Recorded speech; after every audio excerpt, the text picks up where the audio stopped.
Okay. Good afternoon. The earth doesn't belongs to us. We belongs to earth. Thank you for joining us for 47th episode of Creative Weekend Talks. I myself Supriya Nayaka, MK, hosting this program. Today's topic is seawater desalination, a sustainable solution for drinking water. As we all know that fresh water is an increasingly scary resource in an increasing population and water intensive world. Maintaining an adequate supply of fresh water, both nationally and globally, will be one of the largest challenges of 21st century. Desalination of salt water from both the ocean and the ground represents a huge potential source of fresh water. The development of this resource requires a combination of geoscience, engineering, waste management, policies, and community outreach and participation. To know more about this, today we have Mr. K. Syed Amir Pasha sir with us today to present his presentation. Before going into the presentation mode, I like to brief about Creative. Creative is a group of curious mind who are eager to gain in new knowledge, and creative means creativity, active means keeping activeness. So knowledge square is our tagline. Sharing of knowledge will increases our knowledge, and vision of creative to build constructive thinking and progress in various fields. Creative focus on non-textual, non-academic, non-syllabus related concepts. And Creative is a platform to the resource person to share their views, observations, experiences, and experimental facts and more with interesting audience. We are very thankful to all our resource persons for their time and knowledge and motivating us towards a new knowledge.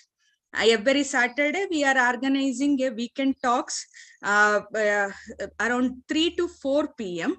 and we are live streaming our program in YouTube channel. I welcome Mr.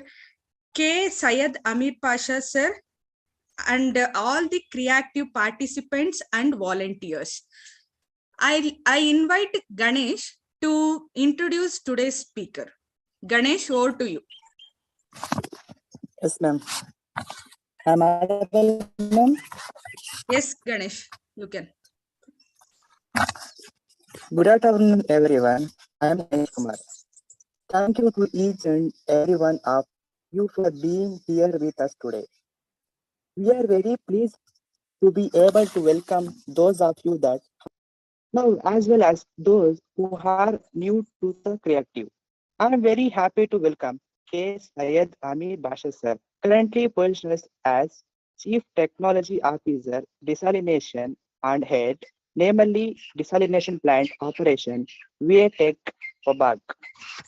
Amir Basha sir was graduated with honors in the field of mechanical engineer from Madurai Kamarajar University, India.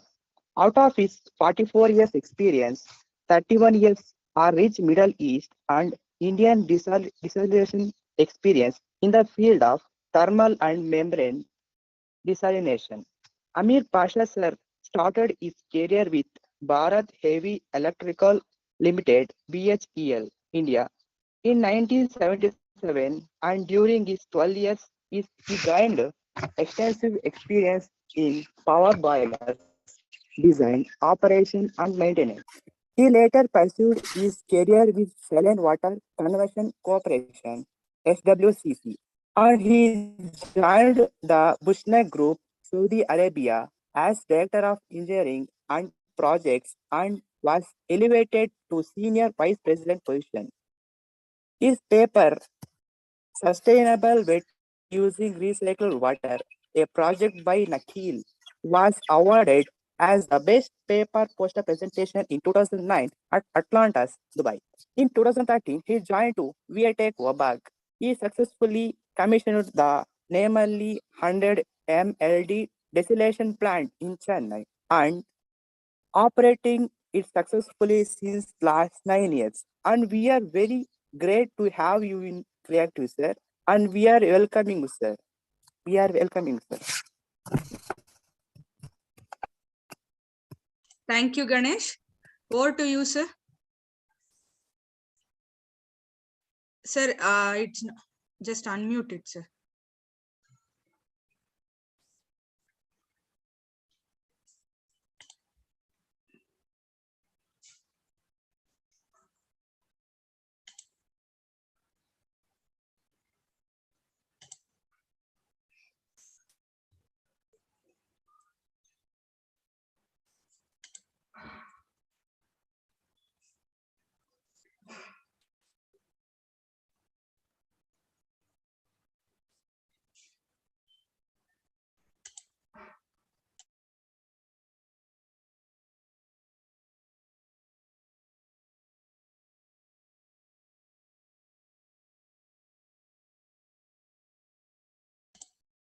Sir, any problem?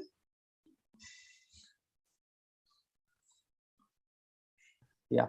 Now it's okay. Are you able to hear it? Yes, sir. 1 minute, sir. Now you do the once again.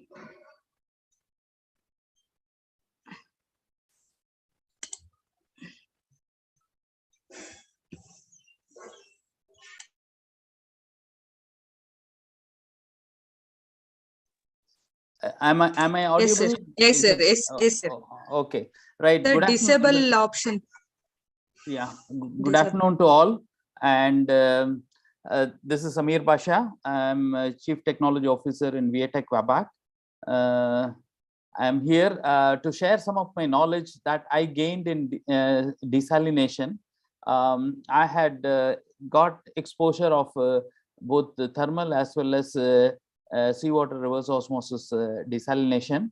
And in India now, mostly it is seawater desalination of reverse osmosis is becoming popular because it is the cheapest option. Now I'll proceed with the presentation.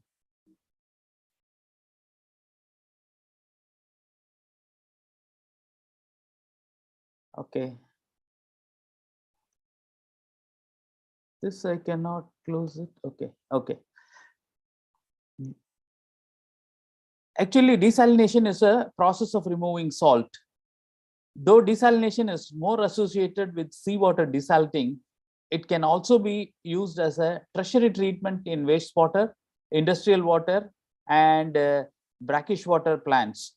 So generally, reverse osmosis or thermal options are used for desalination commonly, but there are a lot of other processes also. But I would restrict myself to thermal as well as reverse osmosis and concentrate more on reverse osmosis. By desalting saline water, the process can offer fresh water in the areas lacking natural groundwater or even surface water supplies. Desalination can offer solution to water scarcity, and in some countries provides over 90% of total water supply. For example, in Middle East, I can say that it is more than 95% of the total water supplies from the desalination process. You take either Saudi Arabia, Oman, Qatar, or UAE. All these countries, they totally depend on desalination for the utility water applications. Water has become increasingly a very precious source. Today, technology is available to treat any type of raw water or municipal or industrial water and produce ultra pure water. The pre-treatment system required to treat, and consequently the cost of production depends on the quality of water available to treat. That means if the raw water which is available for producing drinking water or utility water, if it is clean, if it has got less pollutants, then the pre-treatment system required will be very simple, and because of that the cost of the capex of the plant will be less, and OPEX, operating expenses, also will come down. But if the water quality is very bad, for example, industrial application, for take for example, this leather tanneries and other places where the water quality, what you get from as a wastewater from these plants, are highly polluted, and to treat that, it is quite expensive, but still we can treat and produce a good water out of it for industrial recycling, or even I can produce drinking water out of it. Our Vietech Wabag built a 21 MLD world's first potable water reuse plant in Namibia, which is called direct to tap. It utilized the domestic sewage waste and produced drinking water supplied directly to taps. So that was the confidence level in the treatment, because unless the confidence level is there, the treated water cannot be sent to tap directly and consumed by people for drinking application or domestic applications. Singapore, Australia, Spain, and other countries, they use indirect potabilization of municipal treated water. What I mean by indirect potabilization is they treat the municipal wastewater and produce good quality water, but they directly don't use it in the taps. They send it to a lake. From the lake, they withdraw the water once again, and they treat it in an RO plant, and then they send it for distribution to the pipeline. So it is not used directly, but it is used indirectly. Previously, which was considered as a disposal liability, for example, the domestic wastewater, industrial wastewater, were considered as a disposal liability for the company or for the municipality. They reuse this water now, and it has become a valuable resource for producing drinking or utility water or industrial water. So these are some of the points which I'm going to handle now. One is desalination, its driving factors, present major desalination technologies which are being used, and where does India stand in desalination. Future desalination technologies, I will just indicate because there's the lack of time in order to go and explain them, and factors influencing the desalinated water cost. Also, some of the myths and about this desalinated water, I will like to clarify at the end.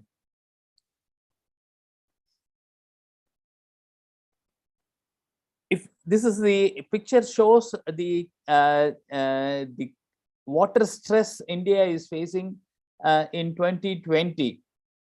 The darker color indicates it's arid, and the lighter color says that there is a low water stress.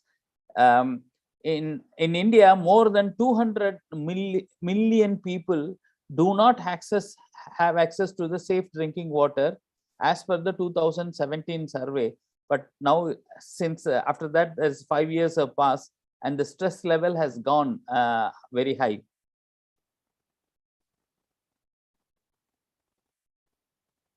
The factors driving the world towards desalination are: one is limited freshwater resources available, increasing contamination of fresh water due to discharges into the rivers or in the lake by the industries, increasing population, especially due to migration of people to the cities, disputes on ownership of source of water. For example, there is a dispute between India and Pakistan, and for example, Tamil Nadu and Karnataka on the water resources distribution, and higher disposable income of the people, making them to buy water, even though if it is slightly expensive, because desalinated water is slightly costlier than the natural precipitation, that is rainwater or lake water.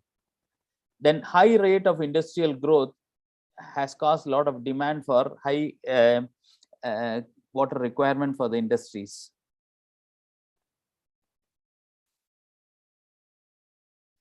Factors in favor of seawater desalination are: about 50% of the world's population live in cities along the coastline. Coastal line are the area which are more developed, so sea is easily accessible for them, and seawater is as a raw water is readily available, and a reliable source of quality water. That is, by desalination, when you produce potable water or drinking water, the quality is very good. It does not have any bacteria or virus, so you can be sure that the water quality is achieved. And not only that, you can produce even water of very high quality, like 5 microsiemens per centimeter. This is highly closer to distilled water by having multi-stage desalination. So generally, the water quality what we achieve is very stable and highly reliable. And reducing cost of desalination water. See, for example, in the right side, you can see the bar chart, which shows that initially when 1980s, when desalinated water was produced, the cost of water was around 3.5 US dollars per meter cube. But today we are able to get around at 0.5 US dollars per meter cube. Meter cube is 1,000 liters of water. And ocean is a sustainable raw water source. About 71% of the earth's surface is water covered, and ocean hold about 95.5% of all earth's water. So because of the abundant available of seawater, it is available as an easy resource for desalination.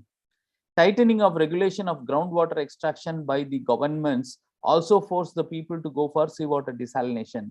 People in all continents have already accepted this desalinated water for drinking application. A typical seawater quality parameters are shown here. Of that, important is the pH of the solution, which is point number 1, which is in the range of 8.2 to 8.3. Number 2 is total dissolved solids. This is the salinity of water with salt level in the water, which is in the range of around 30,000 to 40,600 in Bay of Bengal. See, during rainy season, the water becomes diluted because of the rain, so the TDS level goes down.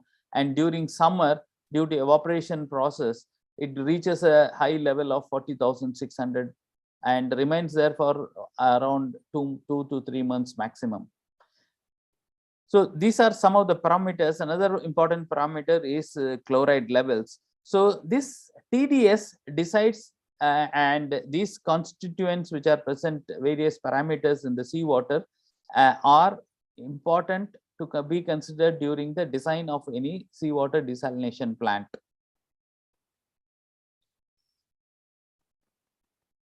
The chart gives some of the major desalination technologies. The oldest one is a distillation process, where by heating you produce the seawater is heated to produce vapor, and this vapor is condensed to produce clean water and with very low salinity levels.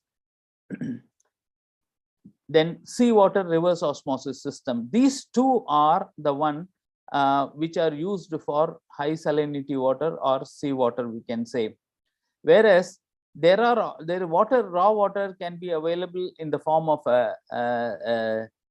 lake water and well water or groundwater from any sources, or even industrial water, domestic wastewater. All these water have the salt level very low. For example, domestic sewage has a TDS level of 800 to 1000 milligrams per liter. So for that, you can use a brackish water RO process or electrodialysis process or even ion exchange process. So they are suitable for low salinity level. We will be mostly concentrating on seawater reverse osmosis and the distillation process in this presentation.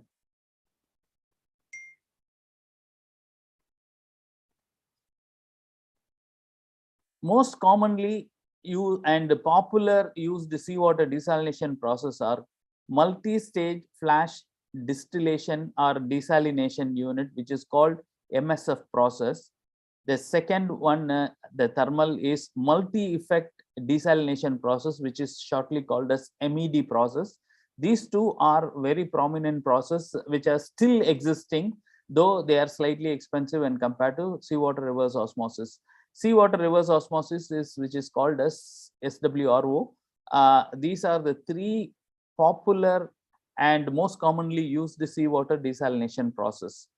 For a brackish water application, brackish water RO or electrodialysis process are the common processes which are being used nowadays.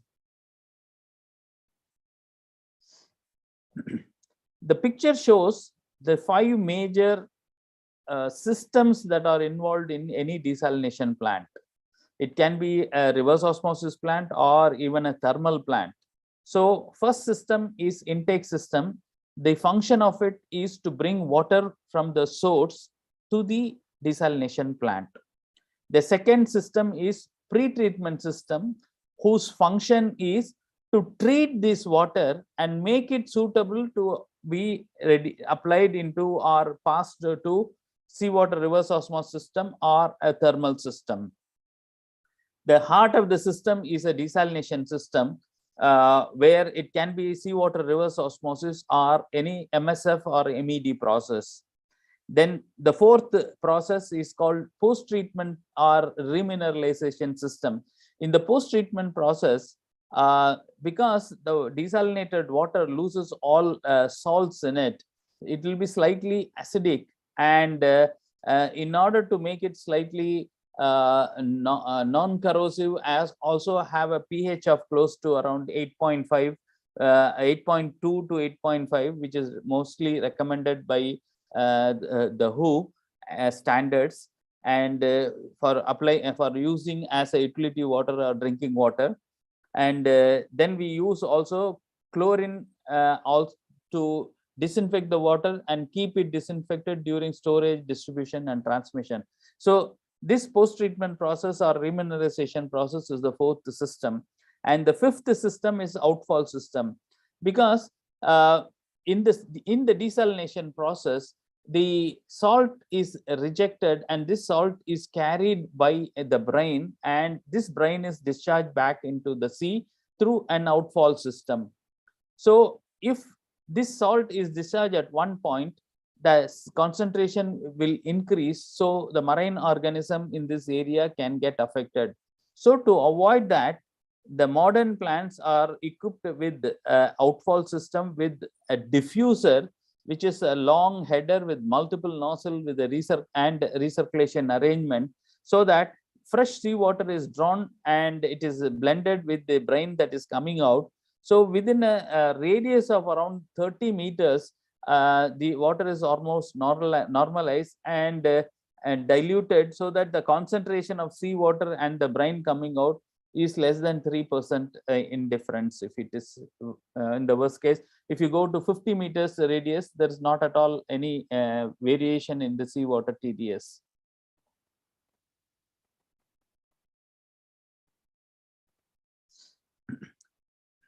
MSF process, it's a thermal process which is existing for more than 100 years.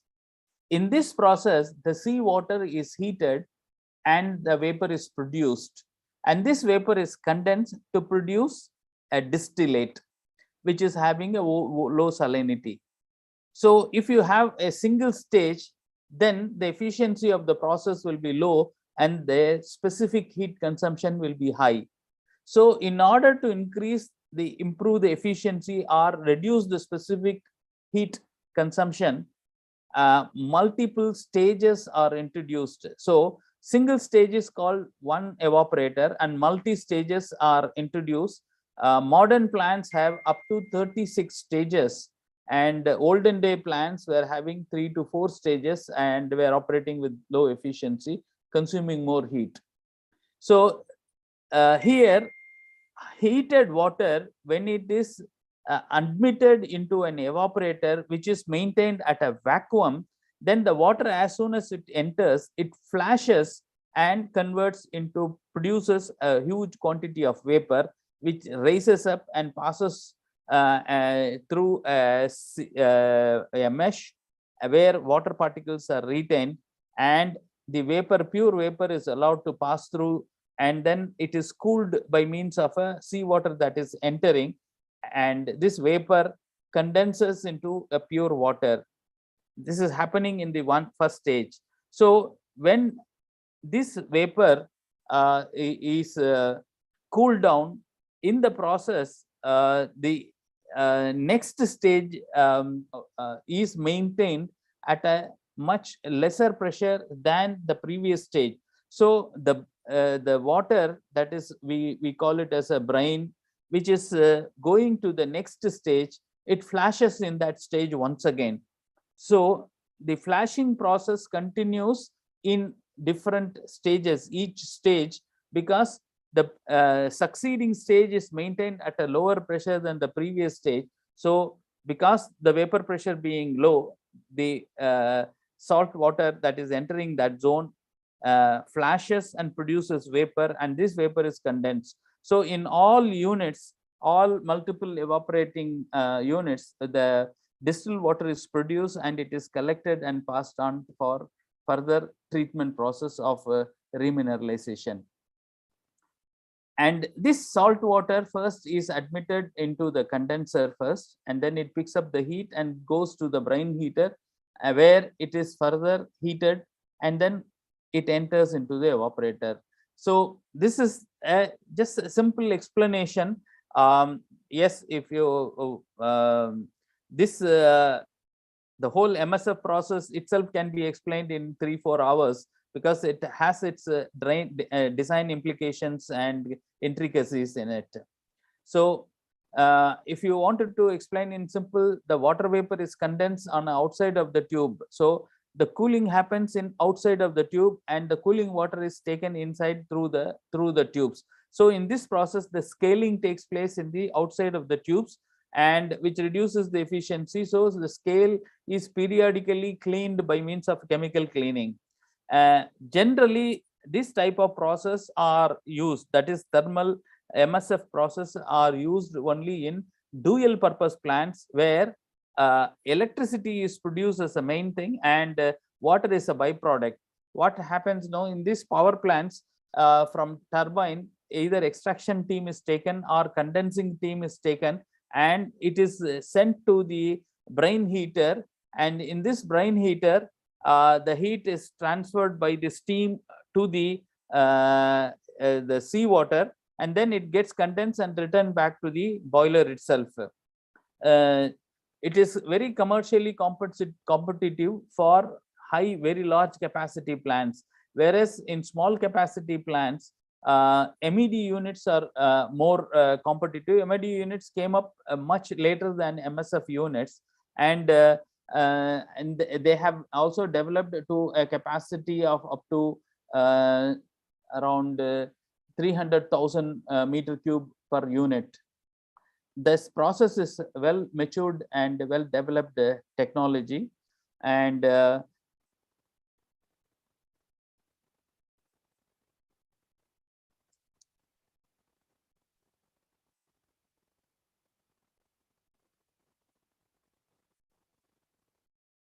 can see that this is a Zlatan plant, which is in Libya, which is 30,000 meter cube per day plant.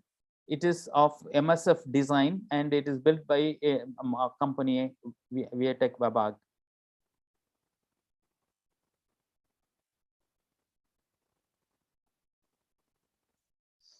The second process in thermal, which is equally important, is MED process, which is called multi-effect desalination process.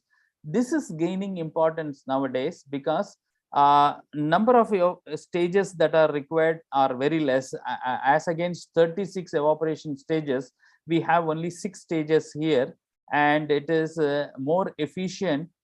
So the metal requirement also is much lesser, because generally the metals used here are exotic, like 90-10 copper nickel, or 70-30 copper nickel. These are the different types of material which are expensive, which are used in this thermal process to avoid seawater corrosion. So when the quantum of metal required is less, the capex of the plant comes down. The main difference between the MSF and MED process is, in MSF process, if you see, the cooling water flows through the tube, and the vapor surrounds the tube, gets cooled and gets condensed. So heat transfer is from tube to the vapor on the outer surface of the tube.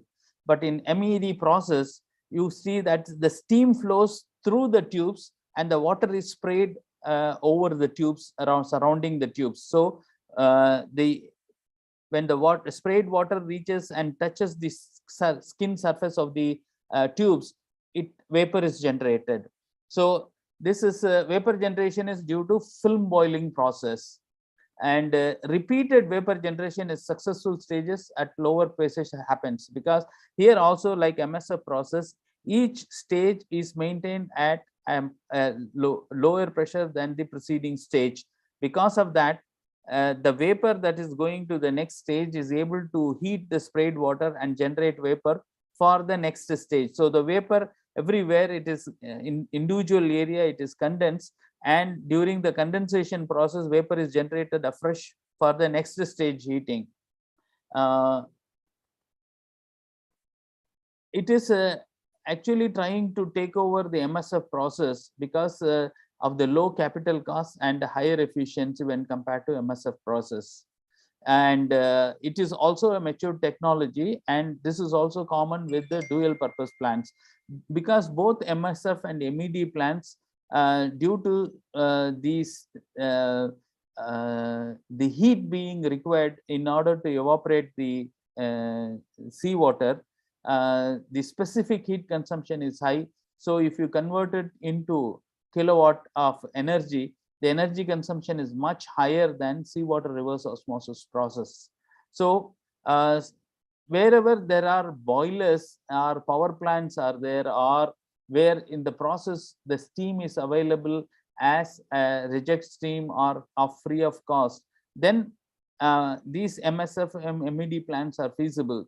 So in Middle East, lot of MSF MED plants are there, because every power plant, they used to have this as a water developed as a byproduct, and they have a lot of fuel to fire in their boilers. So because of that, electricity is produced and water is produced as a byproduct from those power plants. This is commercially competitive for small and medium-sized thermal plants. However, now it is slightly gaining, and recent plants are MSF plants are built of a capacity 700,000 meter cube per day capacity, whereas MED plants have been built up to 400,000 meter cube per day capacity. By day by day, the capacity is gradually being it is being increased in order to increase the production capacity. So in Saudi Arabia, there is a place called Ras Al Khair, and there the biggest desalination plant of 1 million meter cube per day capacity is there. In that, 700,000 meter cube per day is a thermal plant of MSF nature, and 300,000 meter cube per day is a reverse osmosis plant. So it's called a hybrid plant, because they have a power plant of 4,000 megawatt capacity. They have enough steam tapping available to produce 700,000 meter cube of distilled water from the MSF process.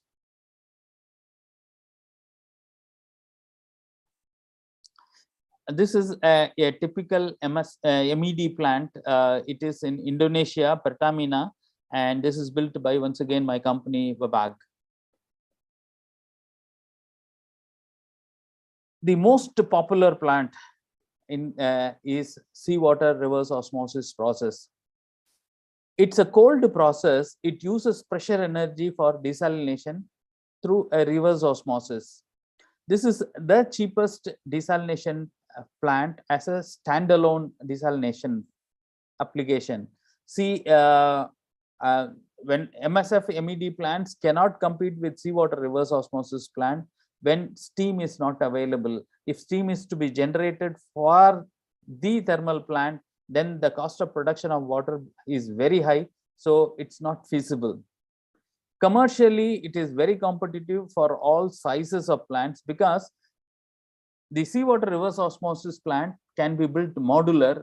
In your house, you will be having a water treatment plant in your kitchens, and that will be less than even 200 liters per day. So from 200 liters per day, we have plants with single unit producing 25,000 meter cube per day. Each meter cube is 1,000 liters. So you can imagine the size range that it can fit in. It is commercially competitive for all size because of its modular construction, and it also have quick start and quick shutdown characteristics, because thermal plants, you have to heat the water, reach the temperature. Also, you have to generate vacuum into the all evaporator stages, and it's a time consuming process. Each startup takes around 7 to 8 hours, and shutdown also, you cannot cool any of the evaporators or even the boiler quickly, because thick walled vessels need a particular cooling rate. So in order to achieve that, the cooling rate is slow. So every startup and shutdown takes quite a long time in thermal units, whereas in reverse osmosis unit, one unit can be started within 10 to 15 minutes and shut down within 5 to 10 minutes. And this calls for a well-designed pre-treatment system, because this SWRO process depends totally on the membranes, and these membranes are having a pore size. Pore size means openings or holes of size less than 0.001 microns. Since the hole size is so small, any small particle can go and block it. And also, there can be a scaling, because in thermal process we do only 18 to 20% conversion of seawater into drinking water, whereas in reverse osmosis we do it up to 45, even 50% in some of the plants. So because of very high recovery, there is a possibility of scaling there. So we add antiscalant as a pre-treatment chemical in this seawater reverse osmosis process. And also, because of the development of high energy recovery devices and low pressure membrane, the process has become very, very competitive. See, initial days, we had no energy recovery devices. So the brine with high pressure was sent back to sea just by pressure reducing in a valve. And modern days plants, they have energy recovery devices which can recover 98% of the energy from the brine and transfer it to the feed water, thereby saving a lot of energy requirement for the reverse osmosis system. So that's the reason why it has become very competitive.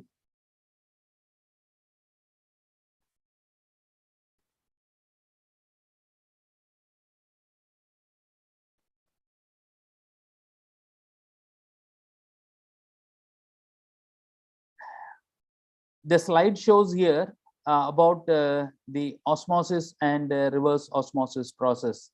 The picture in the middle shows a semi-permeable membrane separating fresh water from the salt water. And when you allow it to stabilize for some time, you can see that fresh water from the left side will pass through the semi-permeable membrane and try to dilute the salt water gradually, and the level in the salt water will raise up to a point when an equilibrium is reached, and that height of the water column difference is called the osmotic pressure difference. And this, if you apply a pressure exceeding the osmotic pressure on the salt water, which is seen on the right side, the portion of the slide, and when you apply that, then pure water from the salt water passes through the pores of the semi-permeable membrane and reach to the fresh water left side. So this is the process which we are trying to use.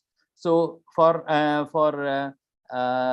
the Bay of Bengal water, which is having an average TDS of 36,000 milligrams per liter of salt, we have to give a pressure of close to 55 to 56 bar. To imagine, 2 bar is the pressure what you give it for the your car tires. And you can see that we apply around 25 to 30 times the pressure of whatever you apply on your car tires in order to desalinate the seawater into drinking water in any of the desalination plant. The left side slide on the top shows how we have pores in the membranes, and only pure water molecule H2O will pass through these pores because the pores are very fine, like 0.001 microns and less. Because of that, all the ions, monovalent, divalent, trivalent, all these ions are bigger than the size of these pores, and they are retained. In a membrane, 100% of the seawater cannot be converted into a pure water because the salt left over will totally block the pores. So in order to avoid that scaling and blocking, what we do, we only do a safe conversion of water, which is around 40 to 50% of pure water is produced. Remaining 50% of water along with the rejected all ions, monovalent, divalent, trivalent ions which form the salt, is taken back and flushed through the membranes, taken out and sent to the sea as a brine. This is illustrated in the bottommost picture, where only permeate, which is having pure water molecules, is taken out. Remaining is left behind in the membranes, and it is flushed out to the along with the brine.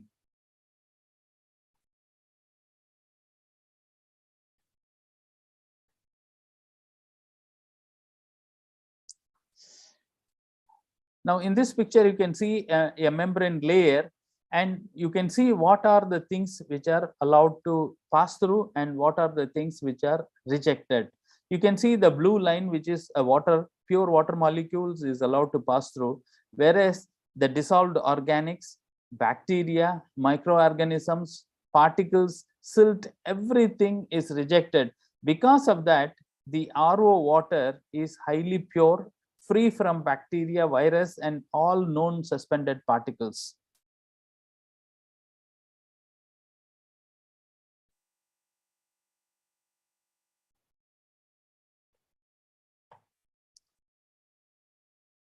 In this picture, you can see the construction of a membrane on the left side and a sectional view of the same membrane on the right side. Generally, the membranes are 8-inch in diameter and 40-inch length as a standard. There is another standard developed recently for a bigger size plant. Diameter of the membrane is 16-inch and length is 40-inch. So you can see in the right side, there is the pouch like thing which is made out of the membranes, and in between there is a mesh that is kept in order for the water to pass through. So when the water passes through the membranes from left side, from feed water side, which is mentioned here, when it enters through the membrane, so through the membranes it enters a pouch and it follows the path and enters to the second one. I don't know whether people are able to see the cursor which I am moving. So from each one of these pouches, the water enters in the center section and flows down actually. That comes out as a permeate in the picture which you can see on the left side. And because salt is removed and then pure water is pure water is removed and salt is rejected, and the rejected salt along with the seawater moves downwards further, so it becomes concentrated. So it is called concentrate, or when it comes out of the membrane, it is called brine. So this is a simple construction feature of spiral wound membranes. There is another type of membrane is also available, which is also called as hollow fine membranes. So this hollow fine membrane has hollow fibers in it, and spiral wound membranes has a membrane in the form of a sheet which is wound in spiral form.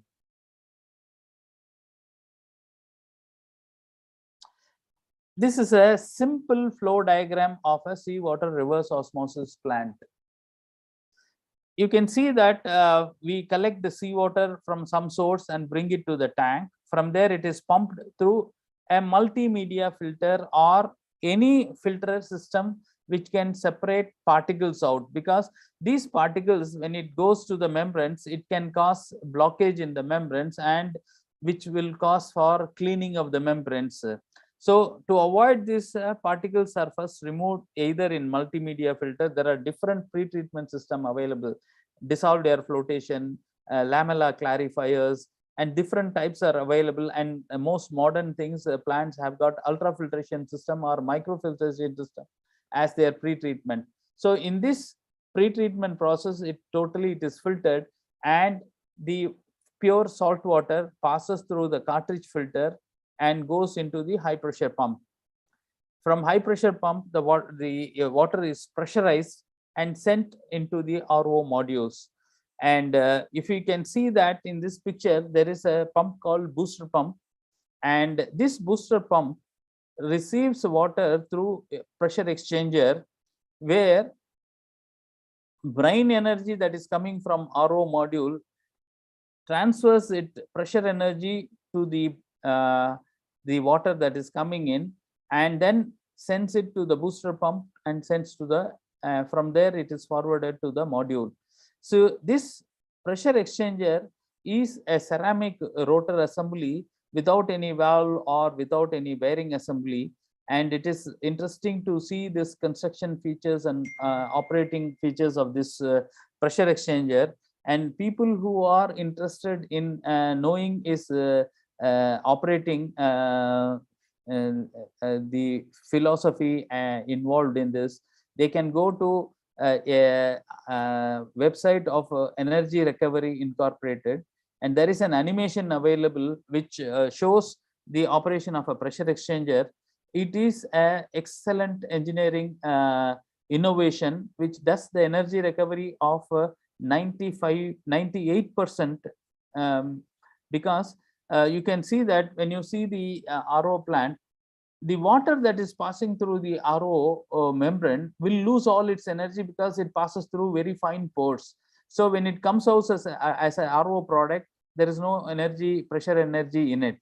Whereas the water that is from the darker side of the RO module going down to the pressure exchanger, since it is not passing through any fine pores, it retains all its energy completely.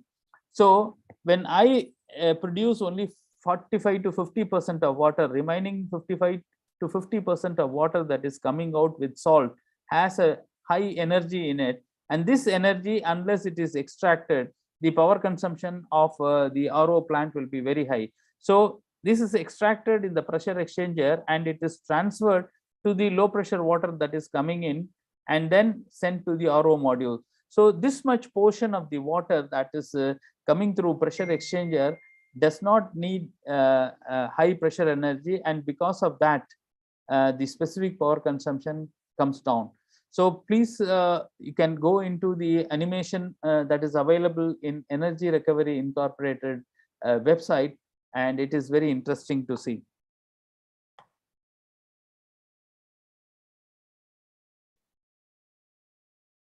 This is a closer view of energy recovery device. This is the yellow one in this picture is called energy recovery device. It is made by Energy Recovery Incorporated USA, and this the one which is shown with the blue and orange is a membrane. The orange portion is the brine portion and the blue portion is the low salinity water portion, and the dark blue that is coming is seawater. The seawater, when it passes through the membrane, it produces pure water which is light blue in color, and the brine that is left out with high pressure, it comes to the ERI, transfers the energy and loses all its pressure, and it is comes out as a brine through the indicated in the red line, and it goes to the sea for disposal.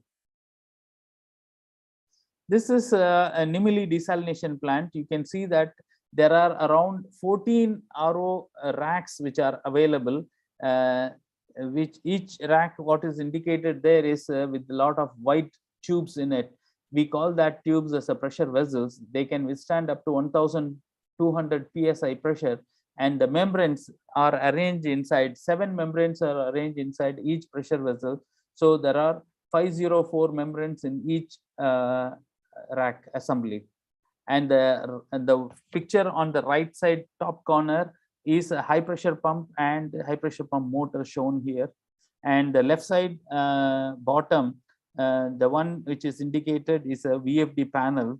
And the right side, what we shown here, the tank is a RO permeate water storage tank, and the green ones are remineralization lime storage lime filters. When the water process from the top to bottom, it picks up the calcium that is required, and that calcium increases the calcium hardness, and the pH of the water, it is raised to 8.2. And there is one more term called longilinear saturation index, which is made positive to indicate that the water that is prepared is non-corrosive. This is the potable water quality of water that is produced in a desalination plant. In item number 3 is you can see the total dissolved solid is less than 500, but it is as per design, it can be produced to 100, similar to your bottled water, or it can be 5 milligrams per liter, which is same as our distilled water which we use for the batteries, very close to that range. So this is the general, and this is the IS 10500, and this standard meets also World Health Organization requirements. So Chennai Metro's standard of water produced is IS 10500, and in Nemili we produce water of this quality and distribute it. Where does India stand in desalination compared to global desalination? You can see that the Saudi Arabia is leading with the line, and the light green line is what plants already installed and started producing in 2011 up to 2011, and plant under construction up to 2018 is shown in dark green color, because there is no latest available data in this format. So I have to take some old data to give just an idea. In this, India comes in the 5th from the bottom, 1, 2, 3. 5th from bottom. You can see that compare the level of desalination plant available in other countries when compared to what we have it in India. Luckily, we have some good rainfall, but some arid regions are also there which have to be supplied with water. See, International Desalination Association, which is the international body which is taking care of this desalination, its assessment reveals that total number of installed desalination plants worldwide as of June 30, 2015 is around 18,426. This is does not include small plants. It includes plants which are more than 5,000 meter cube per day capacity, and it is producing more than 86.8 million meter cube per day. This is the water produced by desalination in 2015. So now at least there will be a 30% increase over it. We would have crossed 120 to 130 million cubic meters per day production. And the market value of desalination is around 13.31 billions in 2016.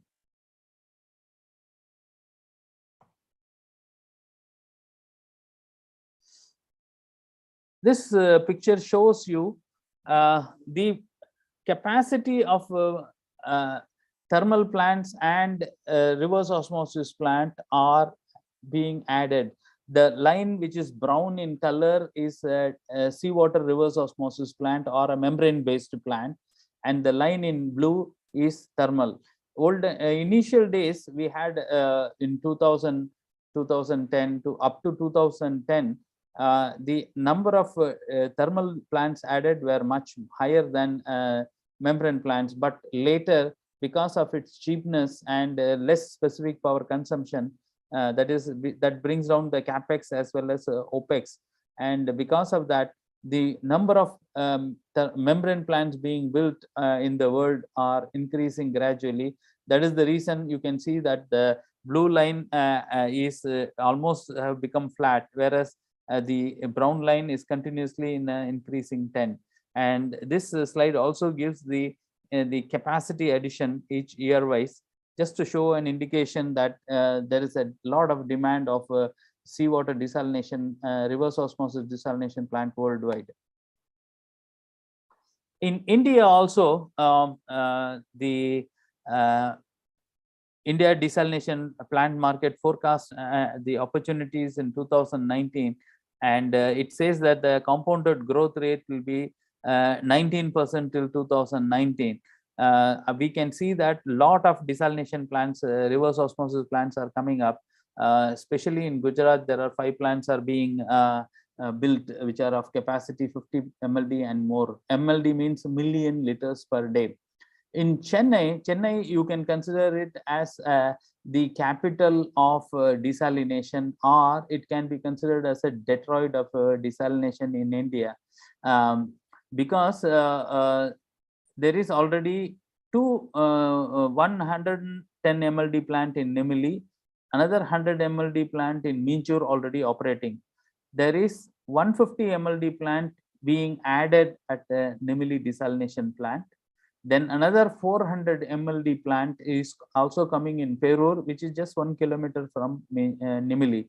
So there will be close to around 650 million liters per day produced in the ECR zone, and 100 MLD being produced in Minjur, which is in North Madras. So with this 750 MLD capacity, Chennai Metro Water will be able to supply around 80% of water requirement of Chennai, even if rainfalls fail totally. But this 150 MLD plant will come into operation and production in 2023, and maybe 400 MLD plant will come into operation in 2025. We expect these plants will bring in a lot of relief for the Chennai's population. What the organization like WABAG or any desalination organization have to do? WABAG believes in desalination as an alternative, reliable, feasible, and sustainable source of water. WABAG is able to offer optimum tailor-made solution for both production of drinking water as well as industrial water. Backed by the in-house R&D centers in Austria, India, and Switzerland, cooperation with the universities and development of partners goes a long way in WABAG's quest to innovate and provide market-specific solutions. So we have made many desalination plants tailor-made to suit the requirements of the clients. Future desalination technologies. So future desalination technologies are being developed on the polymeric base with the nanoparticle injection, which is one of the manufacturers already. Nano H2O membrane is being made in that where silver particles are impregnated in the membranes to have a high flux. Then non-polymetric ceramic based membranes are being developed. Then there is an advancement in thermal based units by reducing the material cost requirements, and absorption based technology is there based on the solar absorption technologies. Then hybridization of various technologies also parallelly going on. Then polymetric membranes like SWRO, for forward osmosis, membrane distillation, all these processes are being developed. And also energy recovery devices of different types are developed in order to have high energy recovery from the brain. So the intention of the researcher is to bring down the specific power consumption of the desalination plant, and also increase the flux in the membranes, so that the chemical requirements are less and the capex of the plant is come down. So finally, the unit water cost, that is per meter cube of water cost, is brought down at present, which is $0.5 US per meter cube. They want to bring down further. So lot of research is going on. There are some few new membranes are being developed, which is called nano-engineered membranes, carbon nanotube membranes, and aquaporin membranes.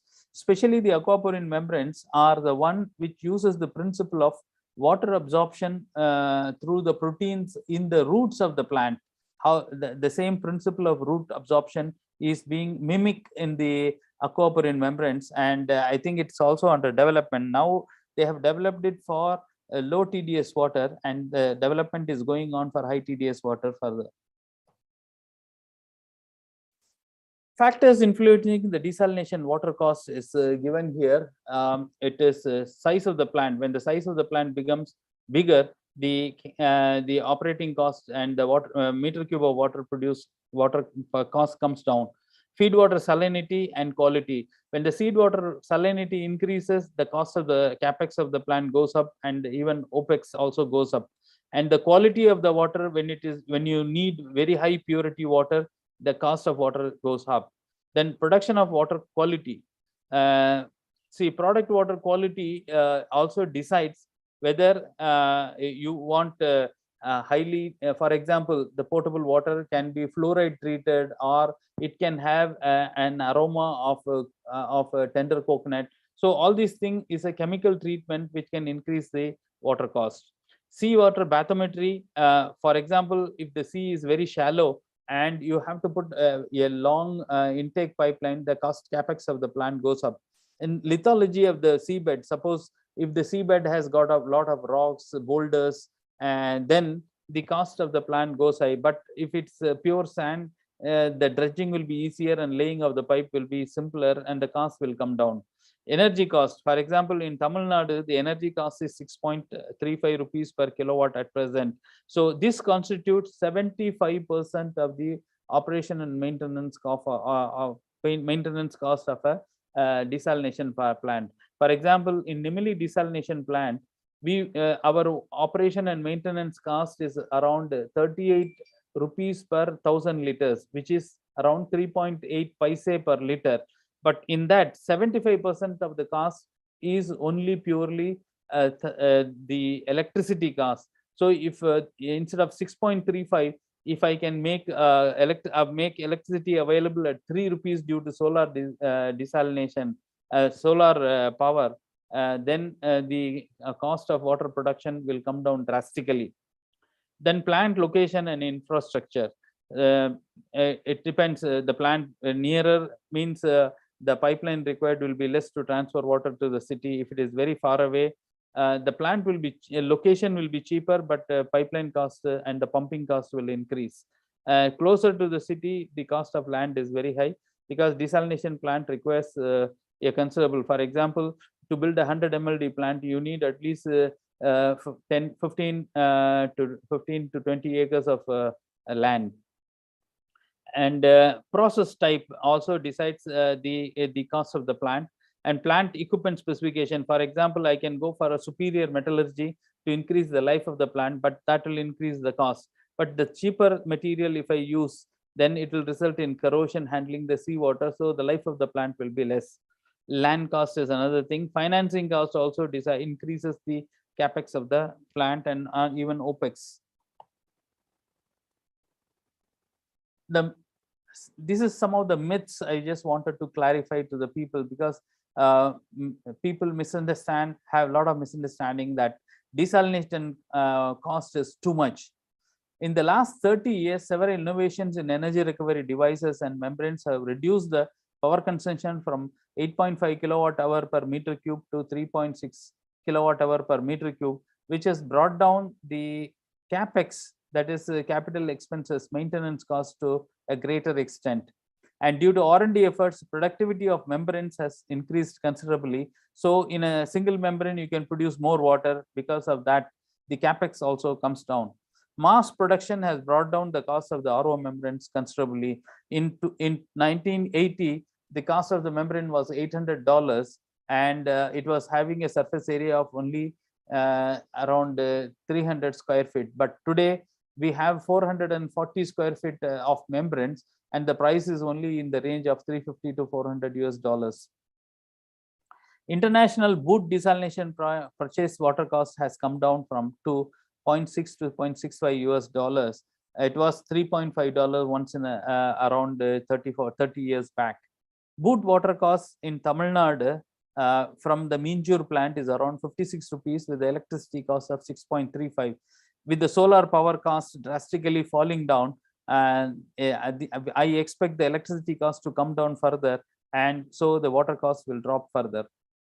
R&D efforts on new membranes discussed earlier are in full swing to bring the power cost and increasing the productivity also further.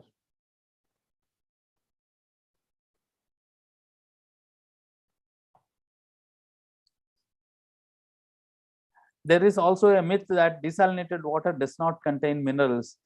Actually, this is applicable for home RO plants where you take raw water from the well or municipal water, which is already having low salt content, and the membranes mostly reject 95% of that salt. And because of that, the minerals will be less. But in seawater desalination plant, all minerals are contained in the feed water that is desalinated, but only very less percentage will be available in the potable water. I showed you the analysis of potable water where all calcium, magnesium, sodium, everything, all salt levels are there, and it is it meets all the IS standard of 10,500. So it is healthier. It has all minerals required for the human body, and any undesired contaminations are removed from the source water by pre-treatment to produce feed water for the RO plant. So any virus, if you have any virus, bacteria or marine organisms in the seawater is totally rejected. So the potable water which is produced from an RO plant is very, very pure. During post-treatment of desalinated water, it is possible to add minerals like calcium, fluoride, even aroma can be added to have some fancy. For example, fluoride is very good for teeth. So required quantity of fluoride can be added in desalinated water before distribution so that it is healthier for the public. In seawater reverse osmosis process, desired industrial water quality can be produced by designing the stages suitably. Suppose in a single stage, if I can produce 500 milligrams per liter water of salt in the water, by going in for two stage, I can produce 30 to 40 milligrams per liter of salt in water, and that will be much sweeter than the water that you take in from the bottled water. So it's highly flexible in giving the required quality of water for industrial application or domestic application.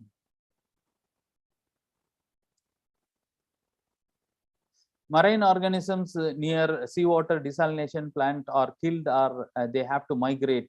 This is also a lot of belief in many people. Desalination plants intakes are designed for very, very low velocity. For example, in Nimili, the intake diameter is around 6 meter and the opening height is 1.5 meter. So the velocity of seawater entering the pipeline is only 0.3 to 0.4 meters per second. So this fish can freely swim through, or the marine organisms are never drawn into the pipeline. So you can see that no fish comes into the plant area and gets killed.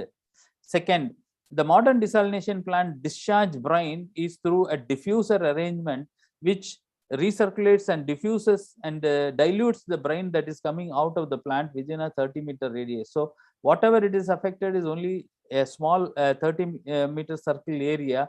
Subsequent to that area, other areas have only seawater quality. So it is not affecting any of the marine organism living in that area. And not only that, before building a plant, you have to take an approval from the environmental agencies for which environmental impact assessment study is conducted, and the mitigation measures are mentioned in it, and approval is based on this environmental impact study and the mitigations. If that area has a coral base or something, permission is not given to build any plant over that area. And pilot studies have been conducted to prove that marine organisms can survive in the seawater collected close to the brine discharge area. So almost these myths are a false belief which is propagated, and so desalination water, I feel it's a feasible solution due to the prices coming down, the water costs coming down, electricity costs going to come down, and the cost of membranes falling down. So and when there is no surface water or rainwater is available, as an alternative, we can always switch over to seawater desalination, especially reverse osmosis, in order to achieve the required quantity of water for the public, as Chennai Metro is doing currently in Chennai city. Thank you for the patient hearing. I think I exceeded around 15 minutes. I know because there's a lot of things to be told, but I could go fast and cover something at least. Thank you, sir. Yeah. Just I open for the questions. If any questions are there, you can ask, sir. Hello, sir. Good evening. This is Sai Krishna from SRM University, research scholar. My project was in desalination only. Can you tell me the things like which type of pre-treatment was best for the reverse osmosis process or seawater desalination, like membrane technology or conventional treatment? Sir, unmute yourself, sir. Ma'am, it's already unmute, ma'am. Not for you, sir. I say, okay. Is it now clear? Okay. Yes, sir. Yes, sir. Okay. Seawater has got a lot of particles or pollutants in it. For example, if algae is present, you have to go in for a dissolved air flotation system, which can float and remove the particle. For example, if you have high total suspended solids, you have to go for a lamella clarifier. But if the water quality is not very bad, you can go even for a membrane filtration system, which is slightly expensive, but the quality of water after pre-treatment, what you achieve in membrane filtration is excellent. The SDI value is low, total suspended solids value is very low. So it is very, very, very good for long life of membranes in the RO plant. But everything depends on the water quality. That's why you may have to study the seawater quality for a longer period to understand what are the changes that are coming in during the rainy season, during the summer, and then predict what are the microorganisms are there, and then whether it will give a biofouling or not. So all these things have to be studied while designing the plant, and pre-treatment system design is very, very important for successful operation of any seawater reverse osmosis plant. Whereas thermal plant is a donkey. It can bear many things. So because it's less efficient, it's going out of now the priority. Whereas seawater reverse osmosis is the cheapest process, it is being preferred. Yeah, have I cleared your question?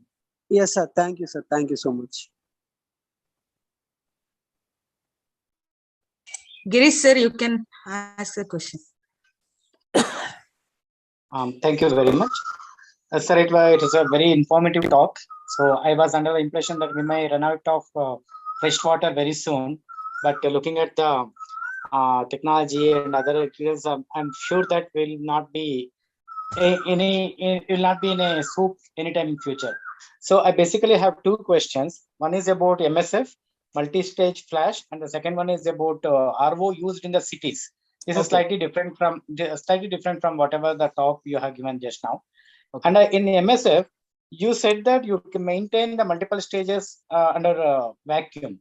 Yeah. So this requires some energy, because as and when the seawater flashes, so that vapor will lead to no more vacuum. So then we have to keep on actually establishing vacuum again and again. Actually, so how about the energy required for this? Right. The evaporator's multiple stages are connected to a ejector system through multiple nozzles. Nozzles of different sizes are used in order to maintain. That means orifices of different sizes are used in the each line. For example, if I have a 36 evaporator stages, from 36 stages, the tubes are connected through the orifices into an ejector system, which is continuously operating either mechanically or by steam, and then they produce vacuum consistently, continuously in the all stages of MSF unit. Even MED unit, the same principle is used. Okay. MED mostly we use steam because the steam is available in abundant, low pressure steam. So MED we use always steam ejectors in order to bring in the vacuum in all the stages. Number of stages are also less. Only 5 or 6 stages are there in MED units, whereas MSF units has got modern units 32 to 36 stages, but all stages are maintained at a vacuum by means of ejector. Okay, so just after listening to your answer, I just thought it flashed me. What may approximate cost of this setting up one such facility with say 35 or 36 stages? As a thumb rule, you can say that for 1 meter cube of water produced, the cost of the capex for the thermal unit, MSF unit, will be 1,500 to 1,800 US dollars per meter cube of water produced. Okay, thank you. Okay, whereas reverse osmosis, it will be around 800 to 1,000 US dollar per meter cube. That's great. So the second question is, in cities, I see that so people use RO at almost every second home, and I see that almost half of the water is wasted, and they don't use it even for watering to the plants, and they simply throw it off. So what is your opinion about that, and how much, like, is it really necessary to throw it off? Can we put it to some other use? See, to make the unit cheaper, people go in for low recovery. So even you will not get even 50%, only 30% is converted and remaining 70% is sent back. The brine that is coming out is slightly salty. You can send it to the plants which are having which are suitable for this water application. For example, coconut trees and other things, but not for all. For the flower bearing plants, you cannot send it. So another thing, if you can spend more on it, people, if they can then spend more on it, we can recirculate the brine. We can go in for slightly higher pressure pump, and you can produce. We are producing in a brackish water plant from the well water. We are producing up to 85 to 90% of the water converted into drinking water or utility water, because it will have multi stages and high pressure pump which can develop pressure to pump convert 85 to 90%. So it is feasible, but in order to make it cheaper, the vendors they go in for a cheaper process. Okay, thank you. Sir, one question from Sita ma'am. Okay. Since our monsoons are highly unpredictable, can these plants be off during years of good monsoon? Yeah.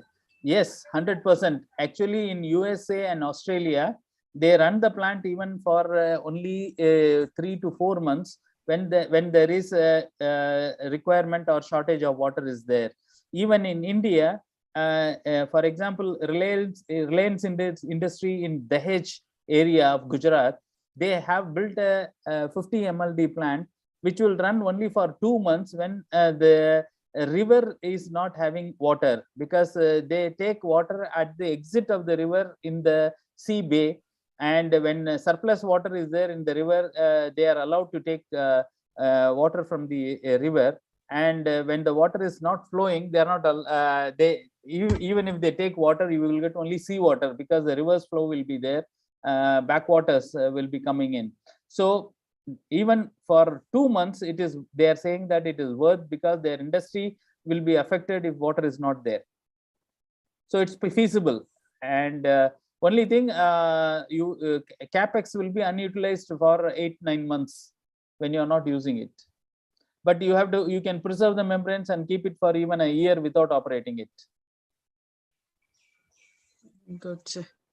Sir, another question. Can RO reject water be used for production of edible salt? Yes. Not only that, the RO brine can be used for mineral mining also. Only thing, process is required, the area is required. In the city area, when you build a plant, to get such a big area required for the salt processing will be very difficult. It will be very expensive, but it is feasible. Okay. Any more questions? Sir, I'm Yes. Arshit, sir. Sir, is this RO culture is destroying the different tastes of water, sir? Like we are traveling across the country or across the globe. We were in the past times before the RO culture was started.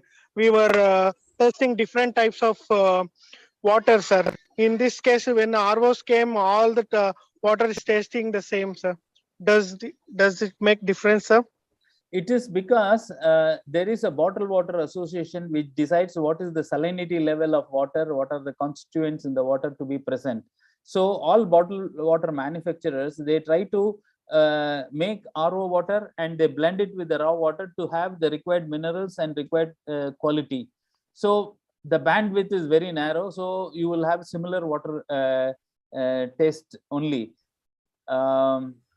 Only thing, if you want real taste of water, you have to go to the well in that city and take water, consume it to have a different taste. Otherwise, bottled water will have same taste. Sir, can we diversify the tastes of water even after the RO plant, sir, by adopting new technology? No need to add new technology. When in RO process itself, I can make if there is a 100 mld water plant, I can make 10 mld with 600 milligrams per liter, 10 mld with 500 milligrams, 10 mld with 200 milligrams, 10 mld with 100 milligrams, 10 mld with 50 mld, 50 milligrams, because it is a modular design available. So I can make any quality of water. It's a very flexible in design. So you have to decide, but the cost will slightly be high, because if it's everything is one process, then the treatment, everything will become simplified. If everything is a different arrangement, your capex will increase. But it is feasible to have multiple range of quality of water from a seawater reverse osmosis plant. But thermal plant, it is not possible, because thermal plant produces high purity water. The distillate, when it is condensed, you produce water with 5 to 10 microsiemens per centimeter. The conductivity is very low. Is it clear? Sir. Okay, sir. Thank you. Sir, what are the challenges to adopt what Israel technology, mobile or reverse osmosis in India, sir? The Israel technology is not any special technology. Actually, we can do it easily, and many countries are already having that. Since our prime minister went, he saw for the first time, he thought that this is a new technology, but there is nothing. It is only on wheels. Simple RO plant, if you build on wheels. I have seen plants which are 1 mld, 2 mld plants are built on a 40-feet container in over a truck. So they can be taken anywhere, and then you have to give electricity connection and water intake, water outlet connections. So you can produce water. It's possible. RO process is very, very simple, and you can easily make it on wheels. Thermal process, it is very difficult. Okay, sir. Thank you. You can see the RO in your home. It's so simple. It has got one pump and multiple filters, then RO, and then water comes out is a pure water. Okay, sir. The plant was a little bit bulky, right, sir? Which plant? The Israel one. No, you cannot say bulky. It all depends on capacity. In the same truck, I can build a 500 meter cube per day plant, or 1000 meter cube plant, or 2000 meter cube per day plant. It depends on what is the capacity you want to build in that truck. Okay.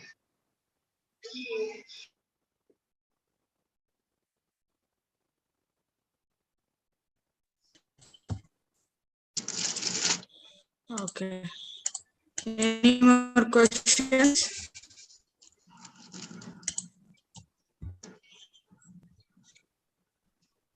Any more questions? Okay. So shall we end here? Yes. I think no more questions. Yeah. Hello? Yes, you can go. It's up to the requirements. Anytime any question is there, you can also send it in writing to me. I can answer it.